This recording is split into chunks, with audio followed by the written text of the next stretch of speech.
Bismillahirrahmanirrahim. Assalamualaikum warahmatullahi wabarakatuh. Alhamdulillahirabbil alamin wa bihi nasta'in wa ala umurid dunya waddin. Wassalatu wassalamu ala asrafil anbiya'i wal mursalin wa ala alihi wa sahbihi ajmain.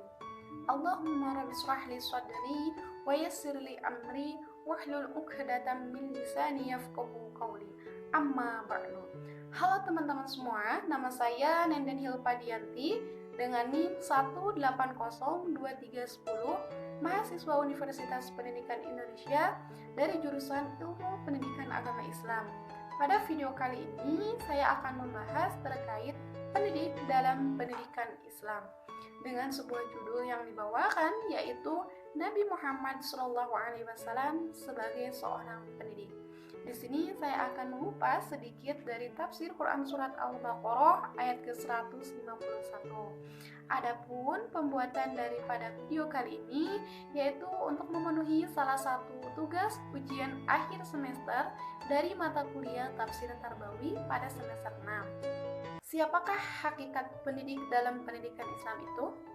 Nah, seperti yang sudah kita ketahui bersama bahwa hakikatnya atau paling idealnya gitu ya, hakikat pendidik dalam pendidikan Islam itu adalah Allah Subhanahu wa taala. Kemudian selain Allah yaitu ada juga para nabi dan juga para rasul. Bahkan menurut beberapa pandangan dari Ar-Rasyidin juga ada dua pendidik yang lainnya, yaitu para ulama sebagai pewaris para nabi dan juga rasul, dan juga para orang tua sebagai para pendidik daripada anak-anak mereka. Nah, hakikat pendidik yang pertama itu kan tadi Allah Subhanahu wa taala. Ini pun tentu ya teman-teman bukan atas dasar, tapi dasarnya bisa kita sama-sama lihat dalam Quran Surat Al-Baqarah ayat kedua yaitu Alhamdulillahirabbil alamin. Pada ayat tersebut sudah jelas bahwa Allah itu adalah sebagai Rabb bagi alam semesta. Kata Rabb di sini tuh masih seakar dengan kata tarbiyah. Maka dari kata inilah muncul kata murabbi. Sehingga pada ayat kedua dari surat Al-Fatihah ini seperti kata Ar-Rasyidin dijelaskan bahwa ayat ini menunjukkan Allah itu sebagai seorang pendidik yang agung bagi seluruh alam semesta. Bahkan pada ayat lain juga kalau misalkan kita meninjau gitu ya dari surat Al-Baqarah ayat ke-31 itu dijelaskan bahwa Allah Subhanahu wa taala itu allama yang mengajarkan siapa? Yaitu Nabi Adam alaihissalam. Sehingga Allah sebagai merupakan mu'alimnya bagi Adam yang menjadi muta'alim dalam konteks. Kemudian selanjutnya berkaitan dengan ayat yang akan fokus dibahas pada video kali ini yaitu berkaitan dengan pendidik yang kedua yaitu Rasulullah SAW. Adapun dasar pendapatnya yaitu dari Quran Surat Al-Baqarah ayat ke-151 yang berbunyi A'udzu billahi minasyaitonir rajim. Bismillahirrahmanirrahim. Kama arsalna fiikum rasulan minkum yatslu 'alaikum ayatina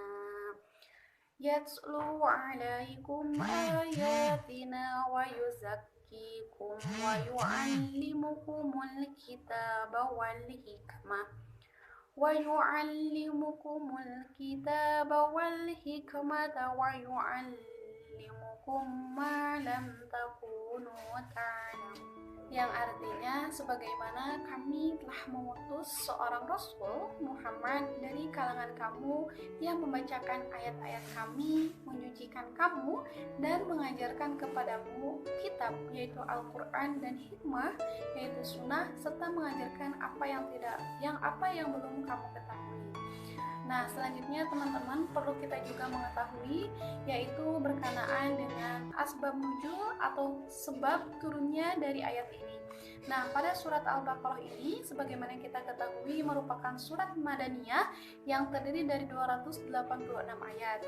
Ayat ini diturunkannya itu berkenaan dengan ayat sebelumnya yaitu ayat ke-150 di mana di dalamnya itu pada ayat sebelumnya terdapat perintah Allah Subhanahu wa taala kepada Nabi Muhammad untuk menghadap ke arah Ka'bah ketika sedang melaksanakan sholat sebagai kiblatnya. Nah, sehingga respon dari orang-orang musyrik dari penduduk Mekah pada saat itu menganggap bahwa Nabi Muhammad sedang merasa kebingungan. Dengan demikian, adanya ayat ke-151 ini sebagai sebuah jawaban, sebagai sebuah penegasan juga dari Allah Subhanahu wa taala bahwa apa yang diperintahkan dan apa yang dilaksanakan oleh Nabi Muhammad itu memang betul-betul sebagai sebuah bentuk perintah dari Allah Subhanahu wa taala yang memang bukan mengada-ngada gitu. Jadi memang bentuk perintah dari Allah Subhanahu wa taala. Nah, kemudian selain dari asbab nuzulnya juga dibahas mengenai perlu kita ketahui juga pendapat dari para mufasir gitu ya. Nah, yang pertama yaitu dari tafsir Al-Maraghi. Dalam tafsir Al-Maraghi ini dijelaskan bahwa sesungguhnya Allah Subhanahu wa taala telah berkehendak untuk menyempurnakan nikmat yang diberikan oleh Allah kepada umat manusia. Apa saja sih nikmat itu? Nah, dalam tafsir ini di antara nikmat-nikmat yang Allah berikan kepada kita itu di antaranya yang pertama yaitu memberikan kekuasaan terhadap Baitullah yang dijadikan sebagai kiblat dan membersihkan dari penyembahan berhala. Kemudian nikmat yang kedua, Allah itu telah mengutus seorang rasul yaitu Nabi Muhammad dari kalangan mereka sendiri pada saat itu gitu ya, yaitu Nabi Muhammad. Nah, kemudian nikmat yang selanjutnya yaitu bahwa Rasulullah SAW membacakan ayat-ayat Allah yang senantiasa membimbing dan memberikan petunjuk kepada jalan yang benar. Kitab Al-Quran ini merupakan sebuah bukti dan juga dalil yang menunjukkan akan keesaan dan juga kemahabesaran Allah serta menunjukkan kebijaksanaan Allah dalam mengelola, dalam mengatur terhadap tatanan baik yang ada di langit maupun yang ada di bumi. Nah, teman-teman sekalian, di samping itu dalam tafsir Al-Maraghi itu dijelaskan bahwa pada saat itu Rasulullah SAW sebagai pendidik itu senantiasa selalu menanamkan benih-benih akhlak mulia, yaitu kepada objek didiknya atau yang disebut sebagai peserta didik istilahnya, yaitu kepada para sahabat, kepada para keluarganya, kepada para kerabatnya gitu, sehingga dapat menjadikan mereka itu menjadi manusia-manusia yang unggul, yang berakhlakul karimah. Kemudian selain dari tafsir Al-Maraghi, yang kedua itu mengenai tafsir An-Nur. Dalam tafsir An-Nur sebetulnya baik dalam tafsir An-Nur maupun dalam tafsir Al-Maraghi itu memiliki persepsi yang sama, yaitu dalam memaknai kata wahidzakikum, yaitu bahwa Rasulullah SAW membersihkan jiwa umat manusia dari berbagai perilaku, berbagai kotoran perbuatan yang hina, yaitu seperti kebiasaan-kebiasaan jahiliyah pada saat itu yang memang sangat merajalela. Contohnya itu mengubur anak perempuan secara hidup-hidup, bahkan membunuh anak itu ya dengan alasan atau dengan maksud untuk meringankan beban penghidupan, serta menumpahkan darahnya itu ya hanya disebabkan oleh hal-hal yang sepele. Nah, kemudian untuk tafsir yang selanjutnya yaitu menurut tafsir At-Tabari. Pada ayat ini, dalam tafsir ini juga Allah Subhanahu wa taala menjelaskan bahwa Allah itu telah menyempurnakan berbagai macam nikmatnya kepada umat manusia, yaitu dengan senantiasa memberikan penjelasan dan memberikan petunjuk berupa agama yang lurus yaitu Islam. Oleh karena itu, kita hendaknya untuk senantiasa mengingat Allah Subhanahu wa taala sebagaimana Allah telah mengutus seorang rasul yaitu Nabi Muhammad SAW. Kemudian di sisi lain gitu ya, jika ditinjau dari tafsir Al-Misbah menurut Quraisy Shihab, dalam tafsir Al-Misbah ini dalam ayat surat Al-Baqarah ke-151 ini merupakan sebuah bukti bahwa sebagai pengabulan daripada doa yang dipanjatkan oleh Nabi Ibrahim alaihissalam bersama dengan putranya yaitu Nabi Ismail alaihissalam pada saat membangun Ka'bah, di mana pada saat itu permohonan Nabi Ibrahim yaitu berbunyi, "Ya Tuhan kami, utuslah kepada mereka seorang rasul dari kalangan mereka, yaitu yang membacakan kepada mereka ayat-ayat-Mu dan mengajarkan kepada mereka Alkitab dan Al-Hikmah, serta menyucikan mereka, sesungguhnya Engkaulah yang Maha Perkasa lagi Maha Bijaksana." Nah, permohonan doa dari Nabi Ibrahim tersebut bisa teman-teman lihat juga ya dalam Quran surat Al-Baqarah ayat ke-129. Nah, kemudian di sisi lain dalam tafsir Fi Jalalil Quran juga dijelaskan bahwa terdapat relevansi antara ayat tersebut dengan konsep pendidik, yaitu Nabi Muhammad SAW. Adapun aktivitas yang dilakukan oleh Rasulullah pada zaman dahulu itu yaitu menggambarkan layaknya seorang pendidik, sedangkan umat, para keluarganya, para sahabatnya itu sebagai objek didik atau sebagai peserta didik, sebagaimana Rasulullah senantiasa membacakan ayat-ayat suci Al-Quran. Kemudian Allah mengutus seorang Rasul untuk menyucikan mereka. Jadi Rasul itu tidak hanya menyampaikan ayat-ayat Al-Quran, tapi Rasul juga sekaligus menyucikan ruh jiwa dari para sahabat, para keluarganya. Yaitu ruh dari apa? Dari kesyirikan, dari. Kemudian intisari dari surat Al-Baqarah ayat ke-151 ini yaitu Allah Subhanahu wa taala hendak mengingatkan kepada umatnya yang beriman, yaitu terhadap nikmat yang telah Allah karuniakan kepada umat manusia, yaitu mulai dari diutusnya Nabi Muhammad SAW sebagai seorang rasul yang membacakan ayat-ayat Allah dan juga menyucikan manusia dari berbagai macam keburukan akhlak, kemudian kotoran jiwa dan segala perbuatan jahiliyah, dan mengeluarkan dari kegelapan menuju dunia yang terang benderang, yaitu dengan dibawanya agama Islam. Nah, selain itu beliau juga mengajarkan yang berupa kitab Al-Quran dan juga hikmah atau as-sunnah, dan mengajarkan apa yang belum kita ketahui.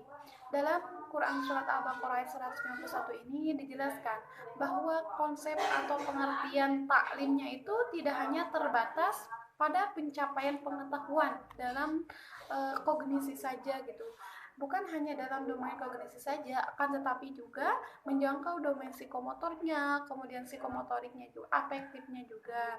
Nah, proses taklim yang terjadi itu tidak hanya mengacu kepada kemampuan sebatas membaca secara harfiah, tapi lebih dari itu, yaitu lebih luas maknanya, yakni membaca dengan perenungan, kemudian juga pemahaman, sehingga melahirkan sebuah tanggung jawab moral terhadap ilmu yang diperoleh oleh para peserta didik melalui apa yang mereka baca, melalui apa yang mereka pahami. Ya, jika kita analisis ayat Al-Quran surat Al-Baqarah ya tadi ayat ke-151 ini, yaitu dapat disimpulkan beberapa hal, yaitu diantaranya yang pertama bahwa pada ayat tersebut terdapat dua misi daripada seorang mu'alim, yaitu misi yang pertama tentu yaitu misi atau tugas pengajaran gitu ya. Seorang pendidik memang sudah seharusnya hendak menyampaikan berbagai macam pengetahuan maupun juga pengalaman kepada peserta didik.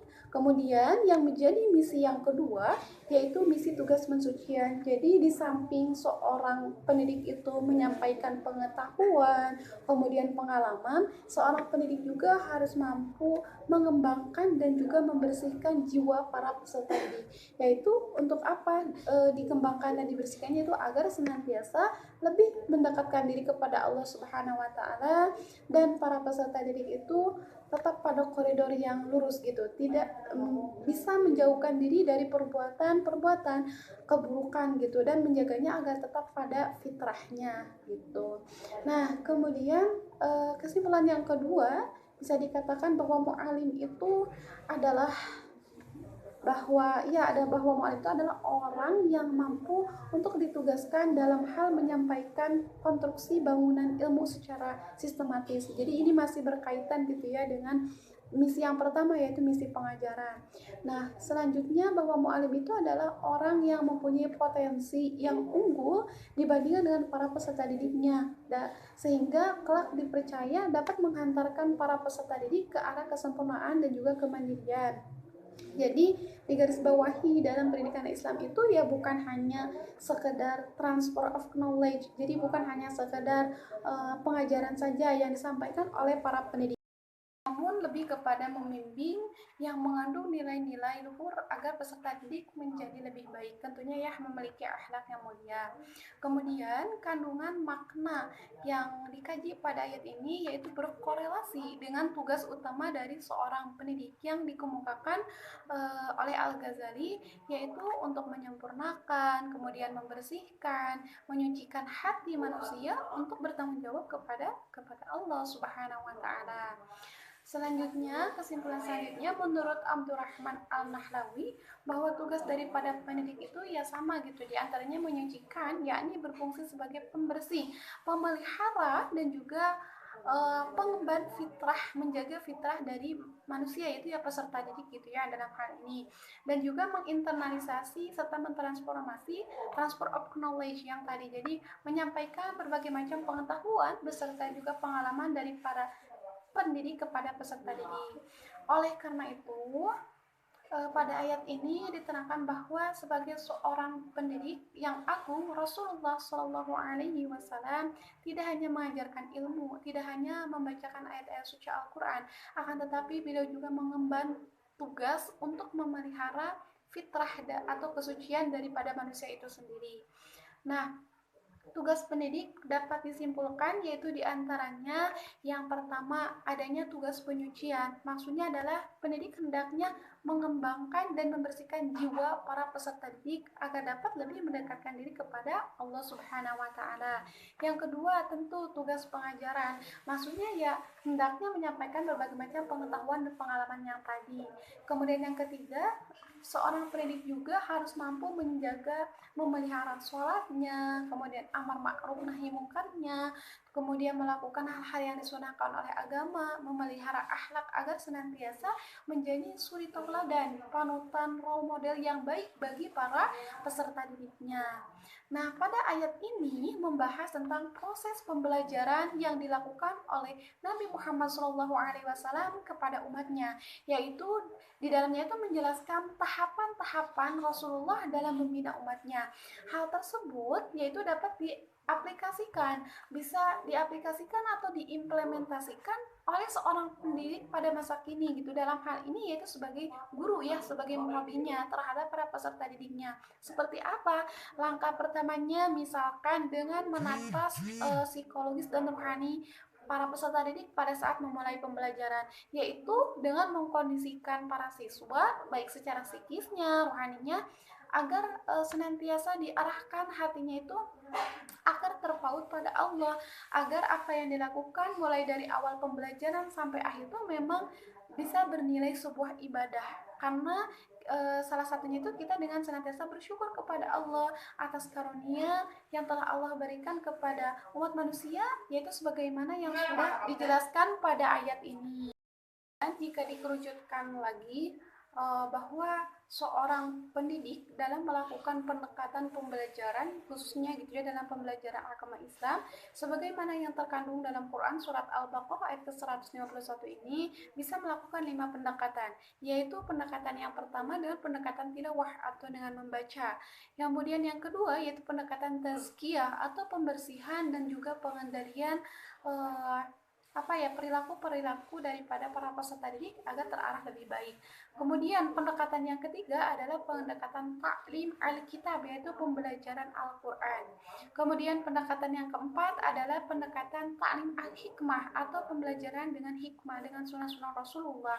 Dan pendekatan yang terakhir yaitu pendekatan yu'allimukum ma lam takunu ta'lam, yaitu membelajarkan sesuatu yang memang belum dipelajari.